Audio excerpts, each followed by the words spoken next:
Hello students, in this video you are going to learn about Newton's second law of motion। यानी आप इस video में Newton के second law of motion को जानने जा रहे हैं। यह क्लास 9 फिजिक्स का बहुत ही इम्पोर्टेंट टॉपिक है। आप इस वीडियो को पूरी तरह से देखें, तभी आपको Newton's second law of motion अच्छे से समझ में आएगा। ओके, मैं आपको इसे हर तरह से यानी डिफरेंट एग्जाम्पल से समझाने की कोशिश करूंगा। ओके, तो देखिए यहाँ लिखा है Newton's second law of motion.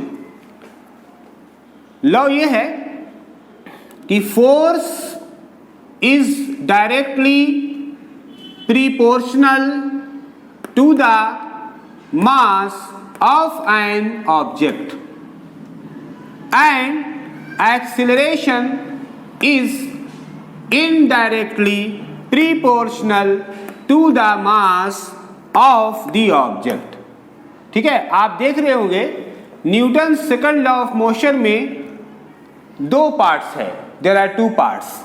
First part यहां है एंड सेकंड पार्ट यहां है। ठीक है, सबसे पहले मैं आपको Newton second law of motion के फर्स्ट पार्ट को समझाऊंगा, लेकिन इससे पहले मैं बता दूं कि न्यूटन्स लॉ ऑफ मोशन 3 है।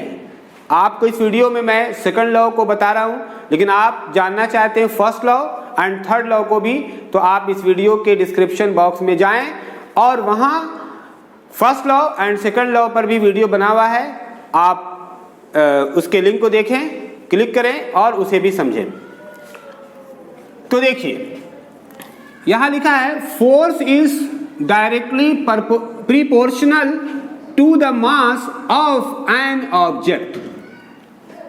आपको मेनली समझना है डायरेक्टली प्रीपोर्शनल। यहां देखिए डायरेक्टली प्रीपोर्शनल क्या है। सबसे पहले आपको यह जानना है।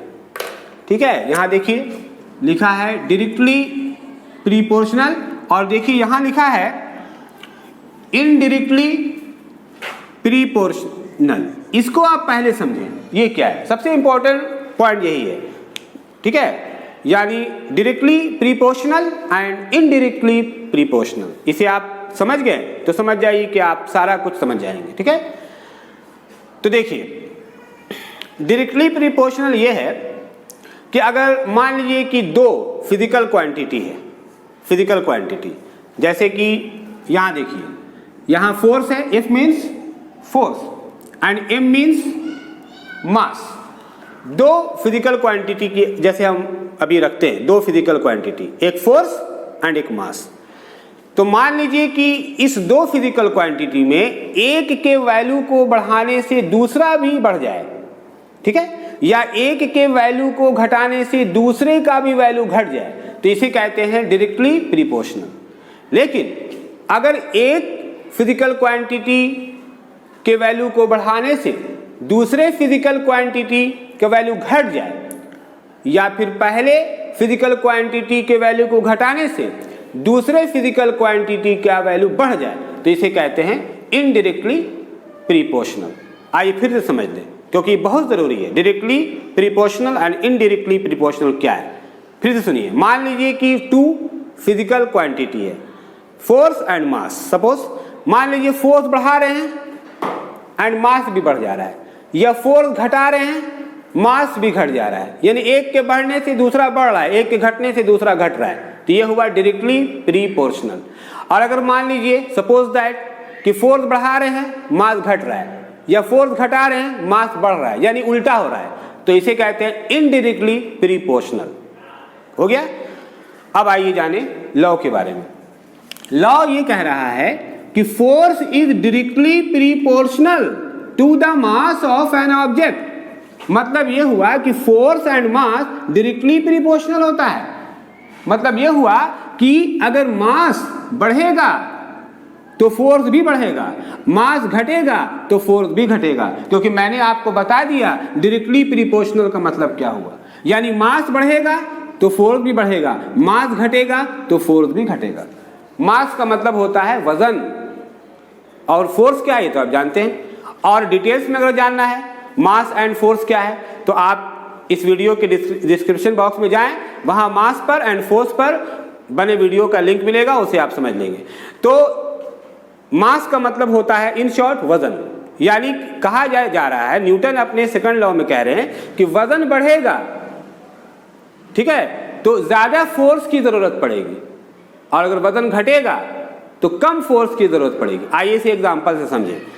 मान लीजिए कि 10 kg का कोई ऑब्जेक्ट है, यानी मास 10 kg है, और आप उसको उठाना चाहते हैं, ठीक है, और फिर मान लीजिए एक और ऑब्जेक्ट है, उसका मास 20 kg है और उसको भी उठाना चाहते हैं। अब आप बताइए किसे उठाने के लिए ज्यादा फोर्स लगाना होगा, 10 kg मास वाले ऑब्जेक्ट को या 20 kg वाले मास वाले ऑब्जेक्ट को? नेचुरली है, यानी रियल, यानी कि ऑब्वियसली है कि 20 kg के मास वाले ऑब्जेक्ट को उठाने के लिए ज्यादा फोर्स लगाना होगा, एंड 10 kg के मास वाले ऑब्जेक्ट को उठाने के लिए कम फोर्स लगाना होगा। तो आप क्या देख रहे हैं, आप देख रहे हैं कि ज्यादा मास ज्यादा फोर्स, कम मास कम फोर्स, ज्यादा मास ज्यादा फोर्स, कम मास कम फोर्स। तो ये हुआ डायरेक्टली प्रोपोर्शनल। ओके, अब आइए आगे जाने, इस लॉ के सेकंड पार्ट को सीखें। देखिए यहां क्या लिखा है, and acceleration is indirectly proportional to the mass of the object. Acceleration, अगर आपको जानना एक्सीलरेशन क्या है तो मेरे इस वीडियो के डिस्क्रिप्शन बॉक्स में जाएं, वहां एक्सीलरेशन पर बने वीडियो का लिंक मिलेगा, उसे आप देख लें। एक्सीलरेशन का मतलब इन शॉर्ट हम आपको समझा दें, रफ्तार। रफ्तार, रफ्तार समझ गए, रफ्तार क्या हुआ? तो बताया ये जा रहा है, न्यूटन अपने सेकंड लॉ के सेकंड पार्ट में बता रहे हैं कि अगर आप मास बढ़ाएंगे तो एक्सीलरेशन यानी रफ्तार घट जाएगा, और मास घटाएंगे तो एक्सीलरेशन बढ़ जाएगा। मास मतलब वजन एंड एक्सीलरेशन मतलब रफ्तार, समझ गए? तो न्यूटन कह रहे हैं अपने सेकंड लॉ के सेकंड पार्ट में कि अगर आप ऑब्जेक्ट का वजन यानी मास बढ़ाएंगे तो एक्सीलरेशन यानी रफ्तार क्या हो जाएगा, घट जाएगा, और अगर वजन घटाएंगे तो एक्सीलरेशन बढ़ जाएगा, यानी इनडायरेक्टली प्रोपोर्शनल। समझ गए? जैसे मैं एक एग्जांपल से समझाऊं, आप 2 स्टोन ले लें, ठीक है, एक 1 kg का और एक 5 kg का, 1 kg एंड 5 kg, ठीक है। आप 1 kg के स्टोन को आप थ्रो करें एंड 2 kg के स्टोन को थ्रो करें, और दोनों को इक्वल फोर्स से यानी बराबर ताकत से फेंकना है, अलग अलग फोर्स नहीं, दोनों पर इक्वल फोर्स लगाना है, यानी दोनों पर बराबर ताकत लगाना है, इक्वल फोर्स। तो 1 kg का आप स्टोन फेंकिए, थ्रो कीजिए, एंड 5 kg के स्टोन को उसी फोर्स से यानी उतने ही फोर्स से यानी उतना ही ताकत से थ्रो कीजिए। अब बताइए किस स्टोन में रफ्तार ज्यादा रहेगा, 1 kg में या 5 kg में? आप बताएंगे कि 1 kg ज्यादा रफ्तार से जाएगा एंड 5 kg कम रफ्तार से जाएगा, समझा? यानी 1 kg में एक्सीलरेशन ज्यादा रहेगा एंड 5 kg में एक्सीलरेशन कम रहेगा। क्यों, ऐसा क्यों? आपको न्यूटन बता रहे हैं अपने सेकंड लॉ के सेकंड पार्ट में कि मास कम रहेगा यानी 1 kg रहेगा तो एक्सीलरेशन ज्यादा रहेगा, और मास ज्यादा रहेगा यानी 5 kg रहेगा तो एक्सीलरेशन कम रहेगा। तो यही हुआ Newton second law of motion, समझा? तो इसके 2 पार्ट है, आप दोनों पार्ट में देख लिया कि फोर्स मास का डायरेक्टली प्रोपोर्शनल होता है एंड एक्सीलरेशन मास का इनडायरेक्टली प्रोपोर्शनल होता है। अब आपको मैं यहां पर देखिए एक सिंबल है, ये सिंबल देख रहे हैं आप, दोनों में एक जैसा है, देख रहे हैं ना? तो यहां पर हम इस सिंबल को बोल रहे हैं डायरेक्टली प्रोपोर्शनल, और यहां पर उसी तरह के सिंबल को बोल रहे हैं इनडायरेक्टली प्रोपोर्शनल। क्यों? तो देखिए मैं बता दूं, अगर कहीं पर लिखा हुआ है m, ऐसे लिखा हुआ है, ठीक है, तो इस m का मतलब हुआ m/1, m ऊपर है और 1 नीचे है। तो अगर फिजिकल क्वांटिटी ऊपर है और नीचे में 1 है तो ये सिंबल कहलाएगा डायरेक्टली प्रोपोर्शनल। अब इसी को उलट दीजिए, इसके नीचे 1 है तो 1 को ऊपर कर दीजिए और m को नीचे कर दीजिए, तो इसी सिंबल को बोला जाएगा इनडायरेक्टली प्रीपोर्शनल। समझ में आ गया?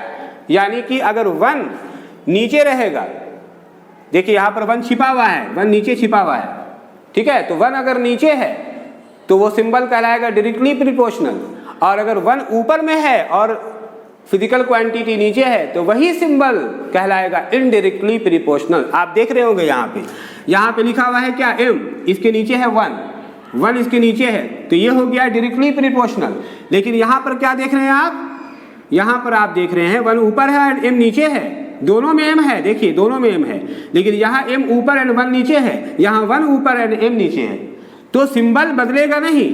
यहाँ पर सिंबल को डायरेक्टली प्रीपोर्शनल बोलेंगे और यहाँ पर उसी तरह के सिंबल को इनडायरेक्टली प्रीपोर्शनल कहेंगे। समझ में आ गया? तो इस तरह से आपने देख लिया कि न्यूटन का सेकंड लॉ ऑफ मोशन क्या है। मैंने आपको एग्जाम्पल से समझाया और मैं एक और एग्जाम्पल आपको दूं, एक और एग्जाम्पल। जैसे कि मान लीजिए कि कोई बॉम्ब है और वो ब्लास्ट होता है, तो आप देखेंगे कि ब्लास्ट होने के बाद वो बॉम्ब कई पार्ट में बढ़ जाता है, तो उसका जो बड़ा पार्ट होगा, बड़ा पार्ट वो पास में गिरेगा और जो छोटा पार्ट है, जो जितना छोटा पार्ट होगा वो उतना ही दूरी पर जाकर गिरेगा। क्यों? इसलिए कि जिसका मास ज़्यादा था उसका एक्सीलरेशन कम था, रफ्तार कम था, इसलिए कम डिस्टेंस पे जाकर गिरा, और जिसका मास कम था उसमें एक्सीलरेशन ज़्यादा था, वो ज़्यादा डिस्टेंस कवर करके दूर जाकर के गिरा। ये सब कई एग्जाम्पल्स हैं न्यूटन्स के सेकंड लॉ ऑफ मोशन को समझने के लिए। तो आई होप कि आपको Newton's second law of motion समझ में आ गया होगा, और अगर आपको समझ में आ गया तो फिर आप इस वीडियो को ज़्यादा से ज़्यादा लाइक करें एंड शेयर ज़रूर करें, ताकि ज़्यादा से ज़्यादा मेरे इस वीडियो को देखें, ज़्यादा से ज़्यादा स्टूडेंट इस वीडियो को वॉच करें और सीखें। ओके।